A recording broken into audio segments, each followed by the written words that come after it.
You're tuning into a bad podcast. You are listening to a bottom 5 Apple podcast in the world. Son jumps over the lazy dad. Son jumps over the lazy dad. Son jumps over the lazy dad. Aha, funny phrase. Hey, who, achoo! We are back to the warehouse for Blitzball Battle 7. Bag boys, stand down. Let's talk Blitzball.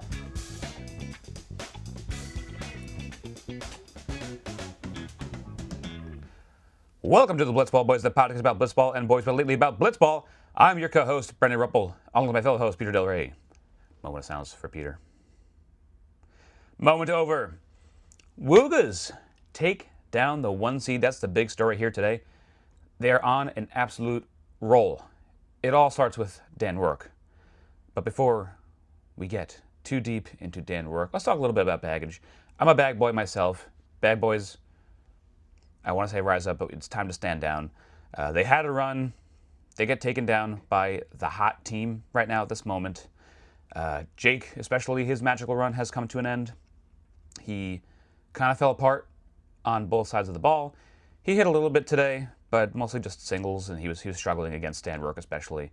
But the big story for him was the pitching just was not there. The velo was down. The location wasn't there. One of the only pitches he could throw for a strike was his very slow slider that I think needs the velo of the sidearm two-seamer in order for that slider to work really well. So he just didn't have it. Maybe he's tired. That would make sense. You know, he wanted it badly. It was a shame that he couldn't finish strong for his MVP campaign and for baggage's sake in general. But yeah, you see Dan Rourke come in this game again. He, of course, gets touched up a little bit because baggage does hit this tournament. They're just, even if Jake isn't fully doing it like he can, Jimmy's been raking himself as well. But he does the job he needs to do. Jimmy Norp, Woogas Chaos, comes in and does his job as well. So, I mean, the fact that both of these guys can be effective right now, neither of them have been absolute aces, of course. I mean, Dan had his big game in their last game, but he shows that he's human in this game, but still looks very confident. I think that pitching outing last game was, if anything, a springboard for what he could do the rest of this tournament between this game and now the championship. But they're the only team, really, that has two dynamic players. You could say that for McFlurry Power a little bit, too, because they also have two pitchers.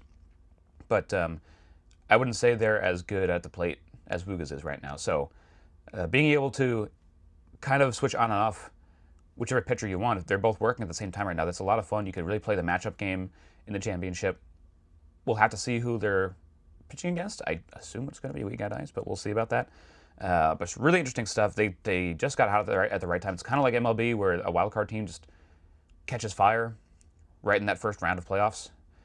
But it all really does start with Dan Rourke. If he doesn't catch fire last game, they have no chance against baggage. But everyone's kind of proved right about baggage, that they just don't have enough pitching to get all the way to the championship. Unfortunate. I'm sad.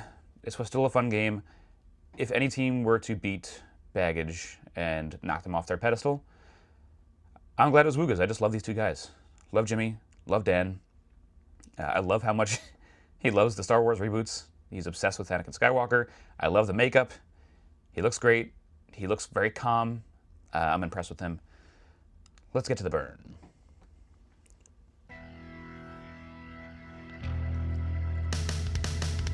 It's Woogas versus Baggage in Warehouse Manor, with both teams so close to winning a banner.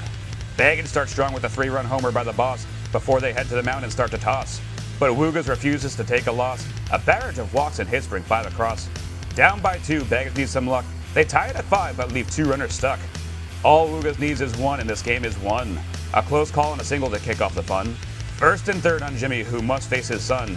Dan says, "Welcome to the dark side," and this game is done. Walk-off double for Anakin Skywalker, and Woogas are going to the championship. Woogas win 6-5. Immense focus for all those rhymes. Once you start with a rhyme, sometimes you just keep going, and it's too much for my stupid little tongue. But it's over now. Thank you for enduring all these burns this year. Let me know if you like these. I don't know. I haven't really gotten any feedback on these things. I think they're bad, but I must do them. I'm stuck in this hellhole of needing to do these because we started doing it at the very beginning. And it's the hardest part of doing these episodes and putting these together. But when they do come together, sometimes I feel proud of them. But most of the time I'm like, oh, God. So let me know. Let me know which one's your favorite if you do happen to remember. Or let me know each episode from now on, which is only like 3 more of these. Let me know which line's your favorite. Please. We love the comments. We start in the top of the first. Jimmy Norp steps to the mound, which is kind of interesting because Dan Rourke had such a great game last game. You think you just kind of let him keep rolling. But I like the thought here. You start with Jimmy Norp. You kind of see how far he can go. And when you need Dan to come in there, you just kind of hit the emergency button and bring him in. And that's exactly what they do. He gets hit around a little bit. I mean, it was a very quick hook. But gives a couple singles up. And Dan Rourke's like, you know what? I'm still feeling fucking great. Let's do this. He starts off great. He gets Jake on a couple fastballs up and in that he swings right underneath.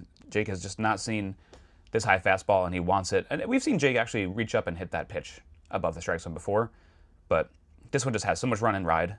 It's going 2 directions. It's going up and in. It's not just going up. It's not going 2-seam only. It's got a lot of movement, especially when he gets it closer to the batter, and then just does the opposite end of the spectrum there, where he goes up, in, and then down and away, and just dots that ball. And the change of eye level is just really important for Dan Rourke as a pitcher. He does that so much. I don't know how much he intends to do it, but it's a theme for him, and when he's changing eye level and getting close to the pipe, that's going to work for anybody. So he gets an out. There's still men in first and third, and he throws a pitch that in off the plate to Jimmy, and he just recognizes it, sees it coming in at him, turns his hands in and pulls it for another home run. I feel like Jimmy's got like 3 home runs down the season. Don't have a way to double check that, but it feels like 3. He's been awesome. They made the big moment of Jimmy versus Dan Rourke in his first at-bat, and Jimmy wins the first battle. We all know that Dan Rourke has the last laugh, obviously, in this game, but if you're Jimmy right now, you got to be feeling pretty good, because you know the storylines are building up here, and you know everyone's thinking about Dan Rourke potentially walking you off at the end of this game, even before it's a close game. It's just what everyone's thinking. It's just one of the all-time moments in the warehouse is Dan Rourke walking off Jimmy, which we get again a little less exciting, and we'll talk about it now. Jimmy talks about this in this post-game, that he absolutely hates being a second-inning pitcher. It just ends up being where he pitches in the game a lot. And in a 2-inning game, there's going to be a lot of walk-offs, and if you're always pitching in the second inning of a 2-inning game, a lot of times you're going to get walked off, and that's just how it goes. I guess the other side of the coin, like to play devil's advocate against him, you could say that you don't always have to give up runs as the second-inning pitcher. Sometimes you could give up a goose egg, and you would be remembered less for giving up walk-offs. But I understand his point. He is completely right. But he really does never shut the door closed, unfortunately, at the end of games. But Jimmy hits a home run. It's 3-0. We go to the bottom of the first, and Jake's in there, and he's been pretty immaculate. I think he has, to this point, been the best pitcher, ERA-wise. They mentioned Dan Canobio, who's only pitched a couple innings. So I guess technically he does have a 0 ERA at this point in the season, but Jake has just been a workhorse and has been lights out ever since he took over from Jimmy in Game 1. But there's signs of trouble early. They're both first pitch swinging. Jimmy Norp gets one off Jake, and Dan Rourke follows his lead and hits a sad, slow slider and rips it to the left side corner. Then he walks Jimmy Norp. The base is loaded. You could tell at this point he just doesn't have the velo. The 2-seamer is kind of low, mid-60s. At the higher end, it's mid-60s. You never see him get up to that 69 threshold where he needs to live. And we know he can. He's built up his velo quite a bit. We also, now that I think about it, he also doesn't throw anything over the top. He just, I guess, doesn't have any faith in the over-the-top fastball. We didn't hear anything from Jake about him being tired. And it looked pretty clear that he must have been. And like I said earlier in this episode, in order for his really slow, almost like not even really a slide, it's like a cutter.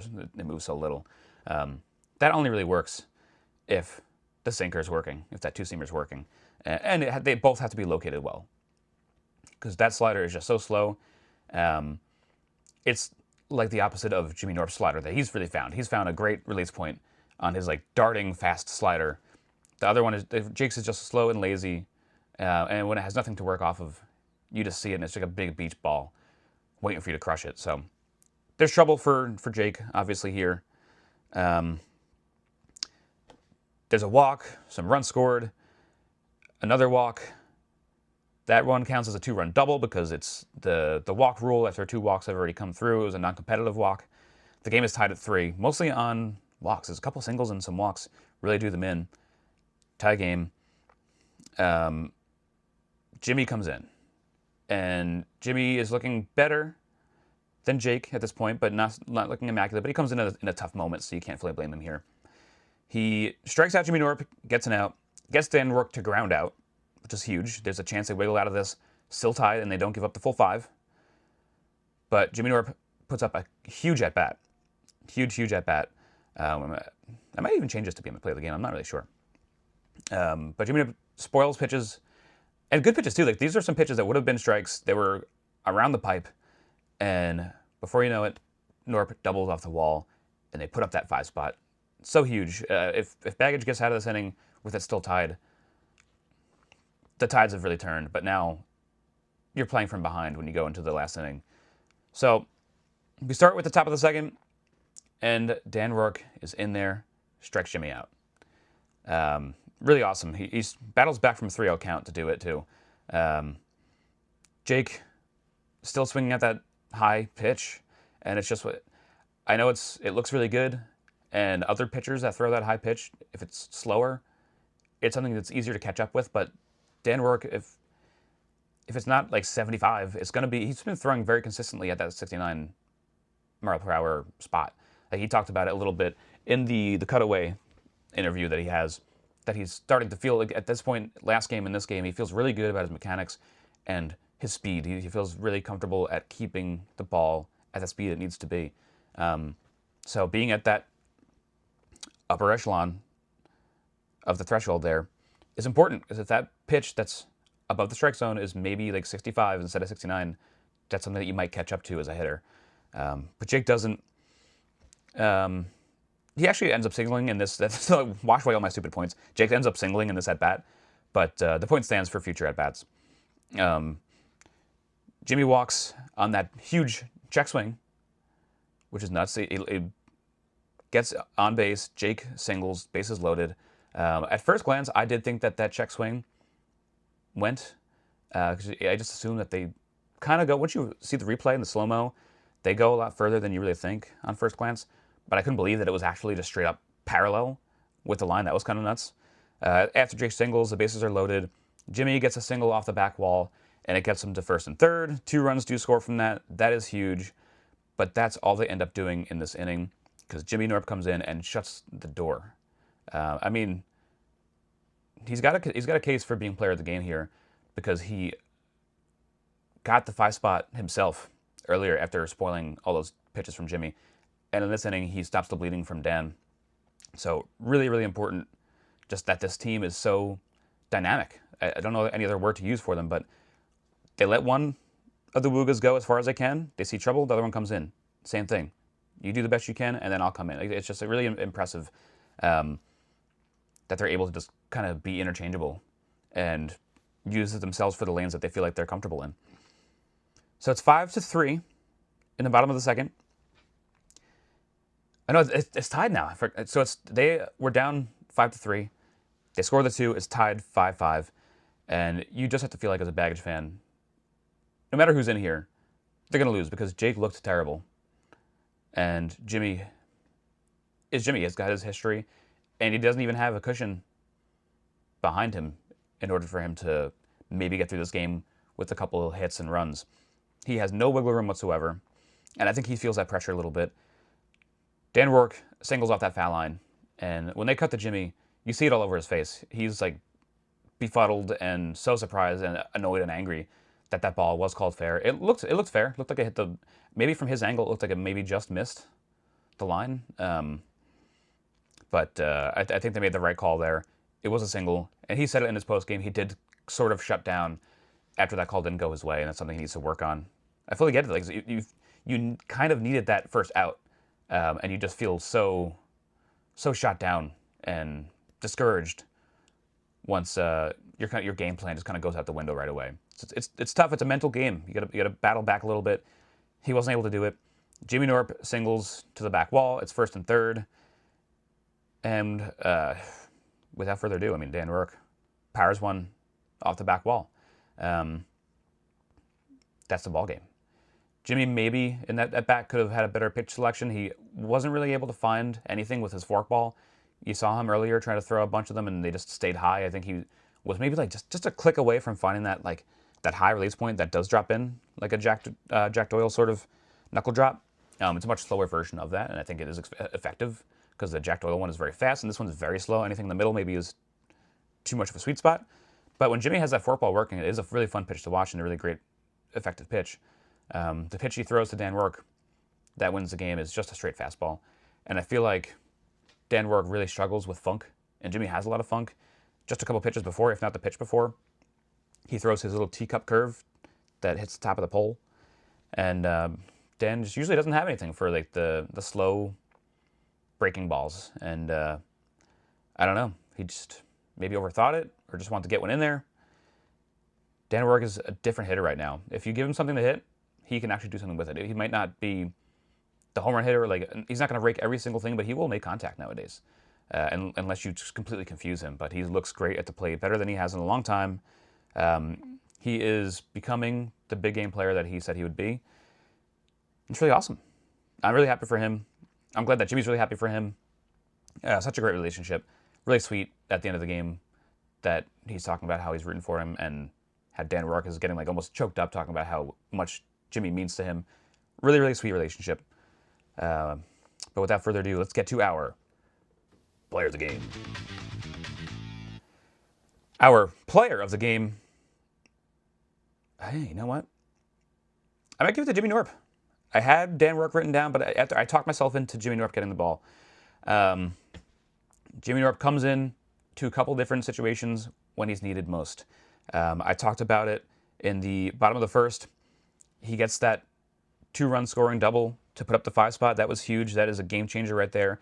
Such an awesome professional at bat to spoil good pitch after good pitch and finally break through and get that double. And then the second inning, he bails out Dan Rourke, who kind of gave everything he could in this game. And when he's needed most, there's 1st and 3rd and only 1 out. He comes in and throws slider after slider after slider. He grunts his way through the inning. And the sliders look so good. I think he knows that he's found that arm slot, and it looks really, really great. It's just so sidearm, and he puts everything into it. It's really fast. It's really sharp looking. It's just a pure Frisbee pitch. And when he can dot that on the inside corner and also throw it away to a righty, those are the 2 best spots for it. You want to get a swing and miss pitch, and you want to get a pitch that they can't really touch on the inside. And it looks like he's got both of those locations down really well at a great speed. But just coming in to stop the damage and make sure you keep this game tied as you go into the bottom of the second inning was just so huge. And so that kind of bleeds into our play of the game. Play of the game is Jimmy Norp to come in to stop the bleeding. Great execution of Woogas Chaos. We love that he comes in right away and does it so quickly. You don't let them gain momentum. As soon as if you walk somebody, you start to get a little scared. You get on your heels a little bit. Maybe you pitch a little differently. But him getting in there and getting that first out so quickly and just striking out Jake with authority was so important. So I'll make it even more specific. I'll make it that first strikeout against Jake that really was so huge and set the tone for Jimmy Norp's outing on the mound in that second inning. Great stuff. Another semifinal match tonight, and we'll make a prediction right now. McFlurry Power versus We Got Ice. You know, I was surprised to see that 2/3 of the panel there was picking McFlurry, but I'm going to go with Rosie. I think it was the one that picked We Got Ice. I think We Got Ice, they got through the hardest part of their year so far. They went through their trials and tribulations, and I think they're going to come out on the other side of this stronger for it. I've been saying this all tournament long, but Zoe's going to hit. He's going to learn how to finally hit with his injury. Burping up pizza. I'm always burping up food. Jesus Christ. Yeah, they keep talking about how good Dan Canobbio is on the mound, and I agree with that. But I feel like they're overestimating how good he is because he's a lefty. They say that like nobody can hit the lefty in the warehouse. If anyone can really do it, it's going to be Weekend Ice. Weekend Ice, they can hit anybody. And I know that Zoe is suffering from something right now, but I think he can make adjustments even with an ailment like this in order to hit. And Jack Doyle, I think we're getting far enough into the tournament where he knows that he can't fuck around too much anymore, and he will do what he needs to do to put the bat in the ball. And even when he's being a little kooky and he looks awful, he's like very similar to Giancarlo Stanton in this way, where the first two swings could look completely off and like he's completely lost at the plate. Next one just tanks one to center field. Like you can never count Jack Doyle out, especially this tournament. Two bad at-bats in a row doesn't mean anything. He could just walk you off the next time you see him at the plate. So I just have so much faith in these two guys. They won the Warehouse Cup. Does that mean that they don't care about putting up this banner? Maybe, but I really don't think so. I think this would be like the icing on the cake to a fantastic year for We Get Ice, and I think they want to finish it off right. It's a little bit of like a dud ending for them if they win the Warehouse Cup because of someone else's win and then get knocked out in the semifinals. I think they really, really want to put everything on the table here and finish the year of We Get Ice. With that said, McFlurry could dominate them on the mound. Dan Canobbio has looked great, and that one time he did pitch was impressive. But again, he hasn't pitched too much. He hasn't gotten exposed yet. Maybe this is the time. He has also looked pretty good at the plate. Last game against El Caribe, he looked solid against Lou. He was barreling the ball against Lou, who did pitch well that game. He was pitching with velo. Didn't look tired like he did in the middle of the season. He was hitting a very solid pitcher that game, so I'll give him some credit there. K-Mac, always boomer bust at the plate. You can't really count on him at the plate at all, especially if Jack Doyle is solid. Is Jack a little tired? Maybe. He did throw a lot of pitches, but he's a young cat. He's a young cat out there. I fully think that he'll be fine because I know his limit of velo is so much higher than 70. So even if he's a little tired, maybe that helps him. Maybe that helps him naturally stay underneath the 70 mile per hour limit. We'll see. But I'm sticking with We Got Ice. It's going to be a Woogas We Get Ice final. Let's see it. And that's everything for today. Thank you for all the people that have subscribed recently. We got like 10 subscribers in the last few days, so I appreciate all of you for subscribing. We love you. Keep tuning in. I'm trying to figure out if I have anything special for planned for the championship. I was thinking about live streaming it. Let me know if that sounds like a fun idea, but that sounds also difficult because people like to watch the game live. So to have like 2 YouTube pages open sounds like complicated. It would be fun for me. I don't know if anyone would watch though. So we'll see. I'll have something relatively fun planned for the championship. So stay tuned and follow with me all the way through the end of the season. I'm sure I'll have some fun stuff after the holidays with like some players and interviews there. But thanks again. We appreciate you. Like, subscribe, comment the hell out of it. I love responding to all of you guys. And we're 10 away from getting to 200. So tell your friends to subscribe. Otherwise, you can listen wherever you get your podcasts. Drink Subtle Tea. It's a drink made by me. Listen to the Swifty Boys. Listen to the Sandy Boys. Listen to the Hoppy Boys. Wherever you get your podcast. That's the Hoppy Boys right there. There's some episodes with warehouse guests on the Hoppy Boys. Listen to them drink a little bit and get a little lucid and talk to me. Anything else you want to talk about, Peter? No! All right, then. Peace!